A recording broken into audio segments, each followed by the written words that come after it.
ഇന്നിതാ ഒരു ബെസ്റ്റ് പെർഫ്യൂമായിട്ട് എനിക്ക് റിവ്യൂ ചെയ്യാൻ പോണത് 9pm എലക്സർ എന്ന് പറഞ്ഞിട്ട് കേട്ടോ. 9pm റെബലും 9pm ഡൈവും 9pm നമ്മൾ ചെയ്തു പോയി. അതിൻ്റെ ഏറ്റവും മുകളിൽ 9pm എലക്സർ എന്ന് പറഞ്ഞിട്ടൊരു പെർഫ്യൂം. ഒന്നും പറയാനില്ല, പക്ക JPG ലേമേൽ എലക്സർ എന്ന് പറഞ്ഞാൽ അതിൻ്റെ ഒരു ബെസ്റ്റ് ക്ലോൺ ആയിക്കാണ് നമുക്ക് ഇതിനെ പരിചയപ്പെടുത്താം. ഈ പെർഫ്യൂമിൻ്റെ ഇതിൻ്റെ ഒറിജിനൽ പെർഫ്യൂമും ഇത് നമ്മളെ കയ്യിൽ തന്നെ സ്റ്റോക്കിലുണ്ട്. ഇത് എലക്സറും JPG എലക്സറും നമ്മളെ കയ്യിലുണ്ട്. നല്ല പെർഫ്യൂമായിക്കാണ് നമുക്ക് ഇതിനെ ജസ്റ്റ് പരിചയപ്പെടുത്താം കേട്ടോ.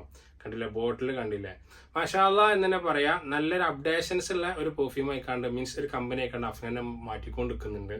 അവരുടെ ചില പ്രൊഡക്റ്റുകൾ ഒന്ന് പാളിപ്പോയി. ആ ഇലക്ട്രിക്കും തുറാത്തി ഇലക്ട്രിക്കും തുറാത്തി ബ്ലൂ ഒക്കെ ഒന്ന് ചെറുതായിട്ട് ഇങ്ങനെ ചേഞ്ച് ആയിപ്പോയി. നമ്മൾ വിചാരിച്ച ആ ഒരു സ്മെല്ലും അതിന് കിട്ടിയില്ല. മീൻസ് തുറാത്തി ഇലക്ട്രിക് എന്നുള്ളത് പക്ക ഒരു കോക്കനട്ട് സ്മെല്ലും ആ ട്രോപ്പിക്കൽ സ്മെല്ലിലൊക്കെയാണ് അത് നമുക്ക് കിട്ടുന്നത്. ഇത് JPGയുടെ ലേമൽ എലക്സറാണ്. ഒരു പാർട്ടി പെർഫ്യൂമിന് ഇത് ബെസ്റ്റും കൂടിയാണ്. ബോട്ടിൽ കണ്ടില്ല, ബോട്ടിലിൻ്റെ ഡിസൈൻസും കാര്യങ്ങളും എല്ലാം ഒന്നൊന്നിനും മെച്ചമായിക്കാണ്ട് തന്നെയാണ്. എനിക്ക് നല്ല ഇഷ്ടപ്പെട്ടു. ഇതിൻ്റെ ബോട്ടിലായാലും ഇതിൻ്റെ ഫ്രാഗ്രൻസ് ആയാലും കാര്യങ്ങളൊക്കെ സ്മെല്ലിൻ്റെ ലാസ്റ്റിങ്ങും തരക്കടില്ലാത്ത ലാസ്റ്റിംഗ് ഉണ്ട്. ഒരു പാർട്ടി പെർഫ്യൂമൊക്കെ നമുക്ക് ഇതിനെ പരിചയപ്പെടുത്താം. കൂട്ടത്തിൽ ഒരാൾക്ക് ഗിഫ്റ്റ് കൊടുക്കാനും പർപ്പസിന് സെറ്റാണ് ഈ പെർഫ്യൂം എന്നുള്ള അഫ്ഗാൻ്റെ ലേമൽ 9pm എലക്സർ എന്ന് പറഞ്ഞ ഈ പെർഫ്യൂം നോട്ട്സൊക്കെ നമ്മൾ പോവുകയാണെന്നുണ്ടെങ്കിൽ നല്ലൊരു വാമ സ്പൈസസിൻ്റെ സ്മെല്ലുണ്ട്, ചെറിയൊരു വാനിലിൻ്റെ സ്മെല്ലുണ്ട്, ഒരു പച്ചോളി സ്മെല്ലുണ്ട്. ഇങ്ങനത്തെ ഒരു ഓപ്പണിംഗ് നോട്ട്സാണ് കാര്യമായി നമുക്ക് ഇന്ന് കിട്ടുക. മിഡിൽ നോട്ട്സൊക്കെ പോകുന്നതോട് കൂടി നല്ലൊരു ഫ്രഷ് സ്പൈസസും ഒരു ബൾസമിക്കിൻ്റെ സ്മെല്ലും ചെറിയൊരു ലെതറി സ്മെല്ലൊക്കെ ഇങ്ങനെ അവർ ടബാക്കോ ലെതർ സ്മെല്ലൊക്കെ ഇങ്ങനെ മിക്സ് ചെയ്തിട്ടാണ് ബേസ് നോട്ടിൽ വരുന്നത്.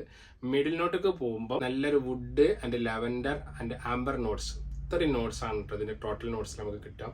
ഞാൻ കോക്കോ മൊറാഡോയുടെ ആ ഒരു പെർഫ്യൂം പരിചയപ്പെടുത്തുന്ന ഏകദേശം ഇങ്ങനത്തെ ഒരു സ്മെല്ല് തന്നെയാണ്.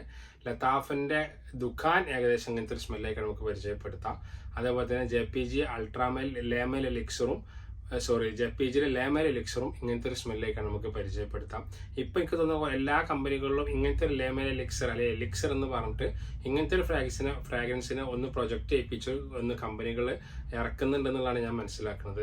ലാസ്റ്റിങ്ങിൻ്റെ കാര്യം എന്തായാലും നമുക്കൊരു 6 hourന്റെ മുകൾക്കൊക്കെ ഷുവറായിട്ടും പറയാൻ പറ്റുന്ന ഒരു ഫ്രാഗ്രൻസ് ആയിക്കാണ്ട് നമുക്ക് ഇതിനെ പരിചയപ്പെടുത്താൻ പറ്റും. അപ്പോൾ ആവശ്യക്കാർക്ക് കോൺടാക്ട് ചെയ്യുന്ന വീഡിയോക്ക് താഴെ നമ്പർ വെക്കാട്ടോ.